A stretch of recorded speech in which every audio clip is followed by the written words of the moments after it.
high school when she first came out in Crazy in Love, and she came out with them booty shorts, and she was showing her booty and her thickness, and that's when people really started, I think, embracing curviness for me.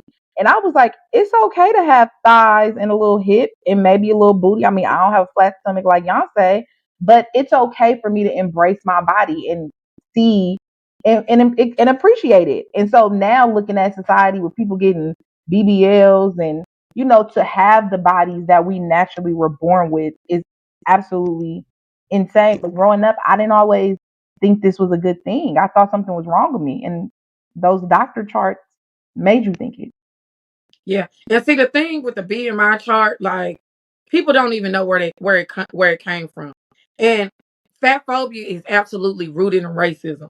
The BMI chart doesn't even apply to white women if we want to be really truthful about it, because from the last time I read the number, the average size of the woman in the United States is like a size 16. It's not Mm-hmm. a size 4. So Right. most of us are plus size. Now, Yeah. all of us ain't FSBBWs. We ain't all super size. And all of us wouldn't even be considered fat.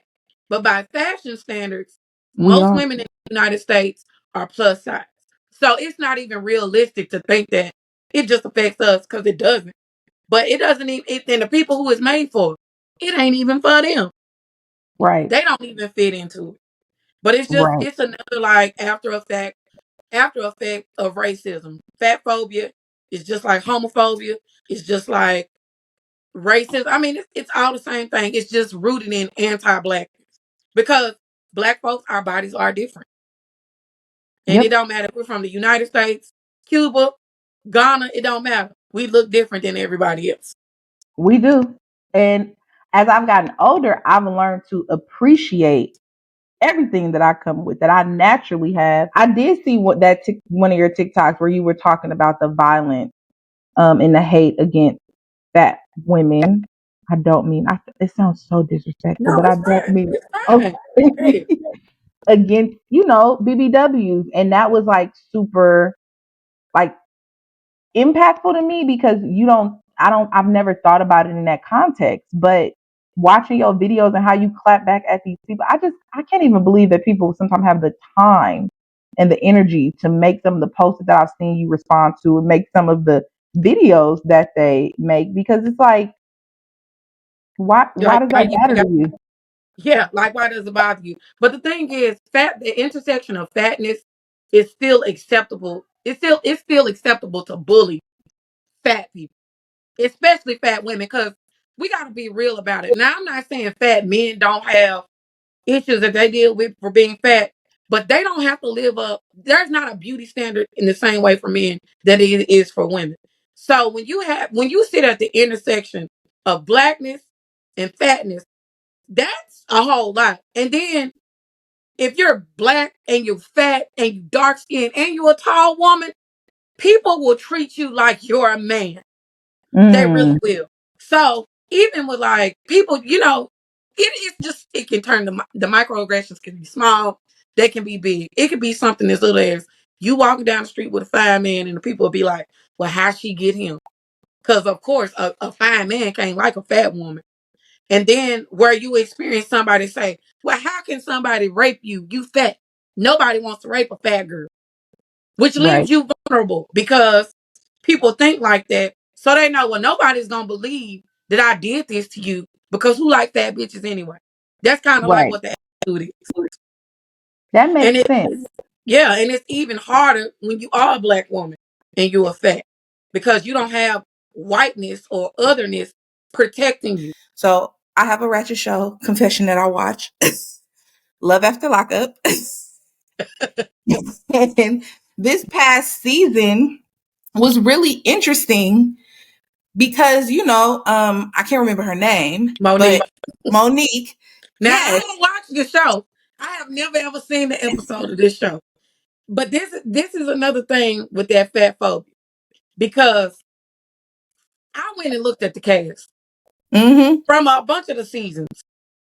Most of the women are not fat, but Nope. everybody talks about her. And Yep. fat women are desperate, and they do stuff like that because men don't want them. But when you look at most of the cast, they ain't big. They ain't They big not. women. They not. And so it was super interesting because and let me add context. I don't watch the show. I see the clips. I haven't watched it really since the first season, but I was watching the clips from this past season with her and the guy. I still can't remember his name either. I But think it it's was Derek. Derek, yes, Monique and Derek. And it was super just interesting because he's considered a handsome guy. So I think if he wasn't considered handsome, there probably wouldn't have been a big blow up. But because he was handsome, I think most people found him attractive. It was like he can't really want her. He couldn't really want to be with her. It was just because she was taking care of him while he was locked up. And I would read those comments, and it was literally because of that, because of her weight, because Yep, she's a very beautiful woman.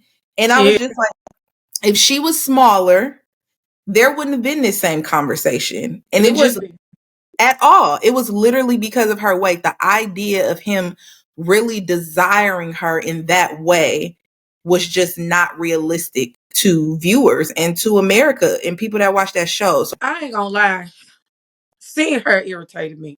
And that's probably something that I gotta unpack myself, because I know when I first started hearing about her, and I'd be like, oh damn, they about to start saying how desperate big women are because she with this jailbird. You know what I'm saying? But that is something that I'm gonna have to unpack myself, because at the end of the day, it don't matter. If that's what you want to do, that's what you want to do. But absolutely, a lot of people would have never known about that show had not that fat woman, been with that dude on it. no, they were the pull for that season. Like Yes. everybody watched because they wanted to see what happened with Derek and Monique. That was that's what they wanted to see. I mean, And it's almost like people wanted to see her done wrong and mistreated because she was big. Like, yep. it's almost like when you're fat, you're supposed to be punished by men. And a Mm-hmm. lot of people think that. Because, I mean, at the end of the day, we're kind of like a threat to the patriarchy, because, especially those of us who exist in our bodies and are happy being with how we are, we ain't out here looking to appease the male gaze. And so if they can make us feel bad, then women that they really want will keep their standards low. They can make those women feel bad. But because you can't make me feel bad, 'cause I think I look damn good, it's a threat to them. So yeah, they absolutely want to see like big women punished. And even there's a lot of women who feel like that. And something that I found interesting that I really didn't notice until TikTok, a lot of darker skinned thin women are extremely fat phobic. Mm. And it's almost like, you sit at this intersection of darkness, and I know how bad people treat dark skinned women, but it's kind of like, well, at least I ain't fat. So then Mm. a lot of them double down on us too. And it's kind of like, I have a way that I can be better than you because everybody else think they're better than me. And they treat me bad, so I can treat somebody else bad. That's interesting. But even in the plus size arena, we have drama too, like, because fatness is a spectrum. Then you have those smaller size women who are plus size who try to like hijack it. So you will see a lot of women. And I used to be like, everybody want to be a BBW now. I blame Drake because he said this in his song. So you have, let me see, a woman like maybe Takara, the model. She's Mm-hmm. not somebody I would consider plus size. The one from America's Next Top Uh, Model. but because she wore size 10 or whatever, and it's not a European thing, people call her plus size. But now you get to where, okay, we get some representation. But for the most part, you're not going to see women who have my body type, who have a big stomach, even like on the websites with the fat fashion. It's going to be somebody who has wide hips. She might be a size 18, but she got a flat stomach. She going to be tall, so she won't have the same proportion. She's not Mm. gonna be apple shaped. She gonna have a big butt. So like there's a spectrum of fatness, and we even have drama in the BBW or the plus size community because of the fatness spectrum. And a lot of times, bigger women and I can't even lie. I have privilege even in the plus size community because of the way I'm shaped. I'm not apple shaped, so I have a fat ass. I got breasts. So men who like plus size women tend to gravitate to me because of my proportions. And it might be harder for another woman who might have a whole lot of stomach and no ass, or